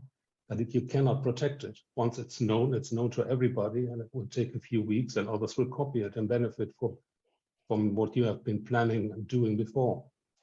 So much as I think there has to be some more protection, but I think that area is so full of rules and court decisions that we wouldn't like to have another one drawing guidelines and a summary that will then be just another layer of further court proceedings and further interpretation. Don't expect the silver bullet that will solve all your problems in one sheet of paper or something. There are things which will have to be discussed, sometimes in a friendly manner, sometimes in a more hostile manner. That depends on personal taste of people. But we cannot avoid it. We can try to make it as small as possible, the risk, but I presume we will have to live with it. Obviously, as a lawyer, I think it's good that things like that have to be dealt with as well. And not only the plans and drawings, but if we keep it to a minimum, that would be good. Could I really shortly respond to this? So the gray area is usually indeed also for lawyers, but the gray area is where you can move, right? Because you can interpret in your interest and in that way create your space that you need in a way. And of course, what also is in play here is the fact that these European acts are principle based, and whereas, for instance, in America there's more rule-based approach, and there's usually difficulty to match these two ways of thinking and approaching. But the advantage, what I wanted to say, the advantage of the principle-based approach is that it is valid for a longer period of time, and that you can over time interpret it as a sector in your context and come up, for instance, with a code of conduct, which can be, if it is agreed upon by the data protection authority, could be a legal instrument. And this is then where you could create your own clarity. It's not optimal, but that is a way to look at it also. Brilliant. Thank you very much. I do have a question, more of a case. I don't know if someone else. I know that we are way beyond time, so but I do have a question. So imagine there is a case where we are renovating an existing building, and there are still people living in that building, and we want to understand the thermal permeability of the building. So we point thermal cameras in that. We want to understand acoustic efficiency of the dwelling, and we use acoustic sensors and so on. So we are actually doing that in BIM-SPEED. The measurements or the data subject here really would be the wall, right, or the facade or the building itself, not the people inside. But thermal signals can be cut from those that are living inside. Many information can be known, such as how many people are there, their habits, when they go out, when they come back. All of this information can be known, even though the data subject really is the building. And the information that we are capturing really is the building. So how do you see here? Is the building the data subject? Are the people inside the data subject? What are the yeah, so that's my first question. And then the second one would be, what does the GDPR and so on would say about these bits? Yeah, and the data subject in terms of the GDPR is by definition a living person.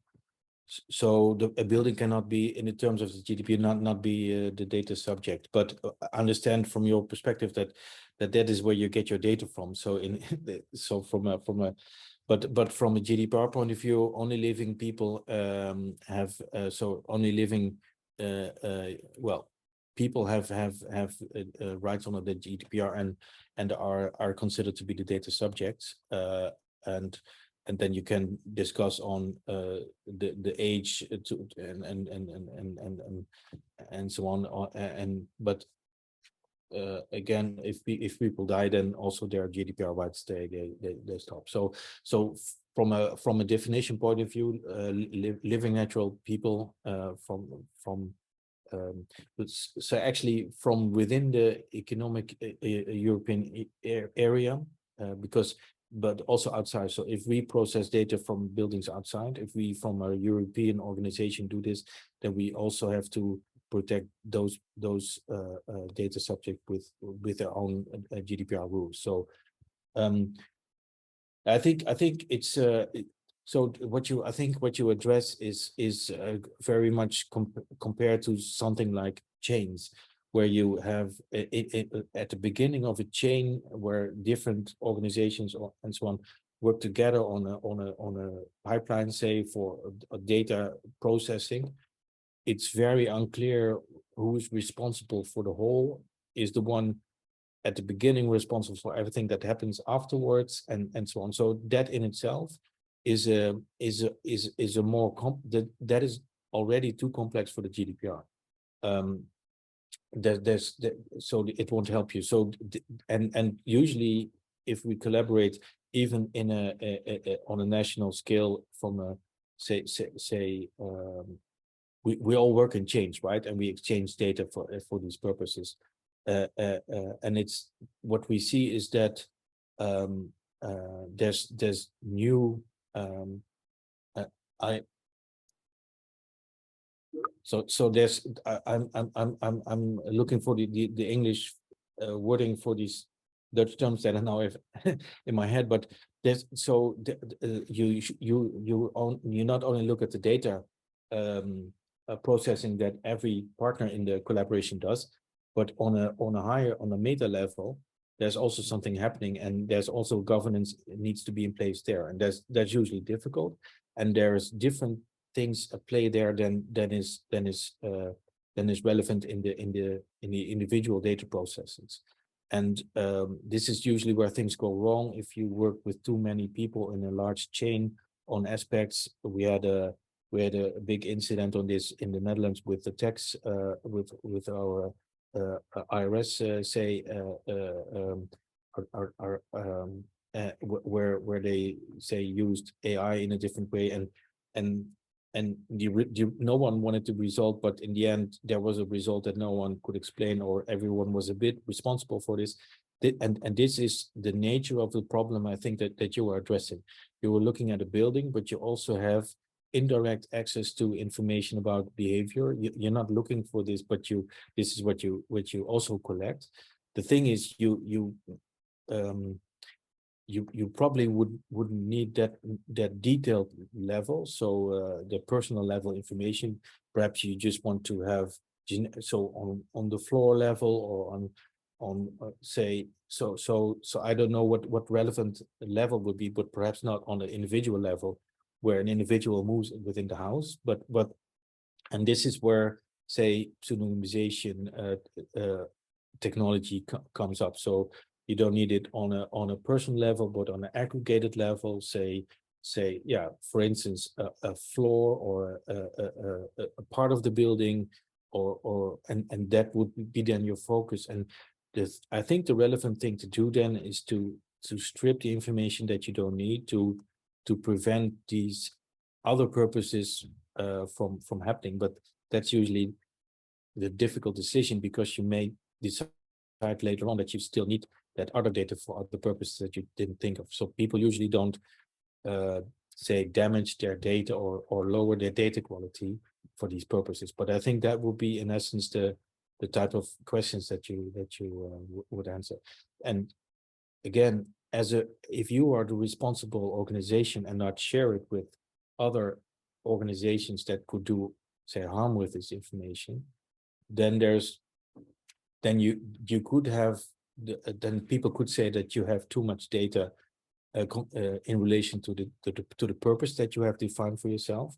But the real damage, of course, starts when other people have access to this data and can do different things with have different purposes for that use.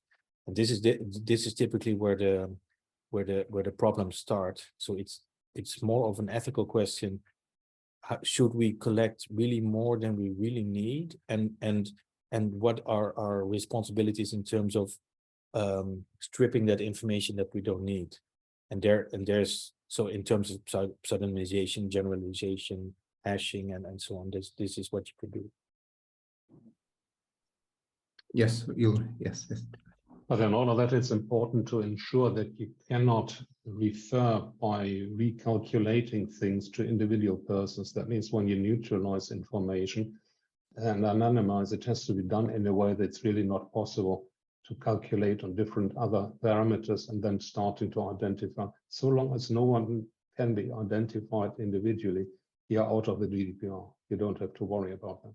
It's only if there is even the possibility, even if you haven't thought of a possibility, but if someone else finds a possibility, linking 5 or 6 other parameters and putting them into relation and then identifying individual apartments or persons, then it might be a problem. But as you say, that's very theoretical. I don't think practice it will play any major role.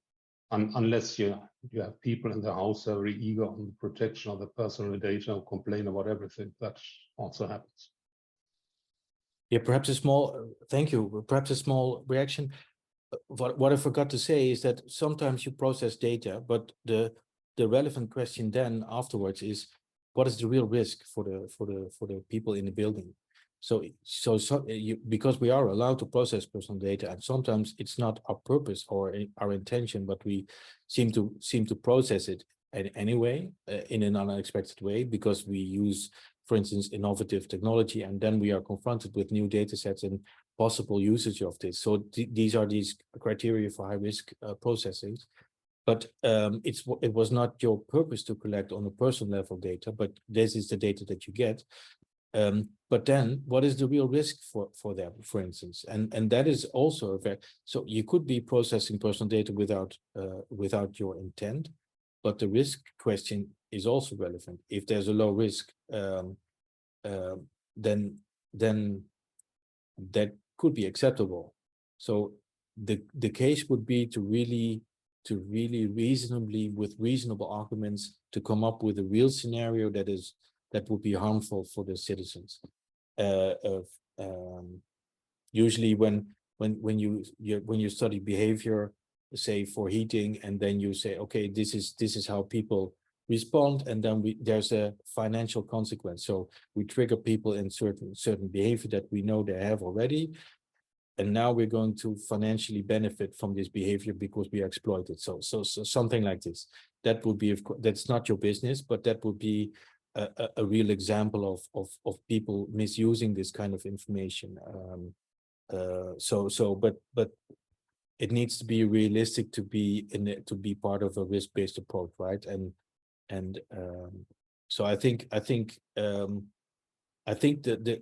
thinking about these topics is relevant, but it's also relevant to think about how real is this risk, and this is where we need to come up with scenarios and so on. And sometimes we see a real risk, and then we have to work. But in most cases, people are talking about scenarios that are not real, and then we should not allow these unrealistic scenarios to stop, say, the data processing or our work. Yeah. Brilliant. Do we have anyone else that would like to ask a question? I know that we are way beyond the time frame that we had, we should now, I had a small proposed by João, a small case, but I don't think we'll get into that because I already got a few private messages saying that they will have to leave at past. So within this last few minutes, would anyone, before we wrap up, would anyone have any question that you would like to make? Okay, brilliant then. Hopefully this workshop was useful to all of you. If you have any questions, if there is anything you didn't understand or would like to, further a bit more, please do send me an email. You have my email on the event page, and as well on the email that I sent you, I think was yesterday or before yesterday. For me, your questions, your doubts, I will, if needed, get you in contact with any of our speakers or forward your questions to any of our speakers. They'll be more than happy to respond. Again, this industry, the digitalization efforts in this industry, also prompted by the EU with so many million in grants, so million euros in grants to all these projects, Horizon projects, to promote these digitalization efforts in the industry. They are an indication of something and something bigger. With this something big also comes a lot of critical questions and critical concerns that we can have, you can have as stakeholders, but also residents of these dwellings and workers, construction workers, especially because of the power asymmetry that there may be within the industry. So with all this and with this workshop, I hope that you got some answers to your questions, but hopefully also many more questions and many more critical insights into how you go on about your daily, professional lives. I'm not a construction industry professional. I do privacy research, especially from a social behavioral point of view. I'm not a lawyer, so thank you, Marlon, for clarifying some GDPR bits. Again, thank you all for being here today. If you have any questions, feel free to get in touch. This recording will also be available in BIM-SPEED's YouTube channel, and through umbrella organizations, they will also be disseminated. As always, thank you very much and hope to hear from you soon. Thank you very much.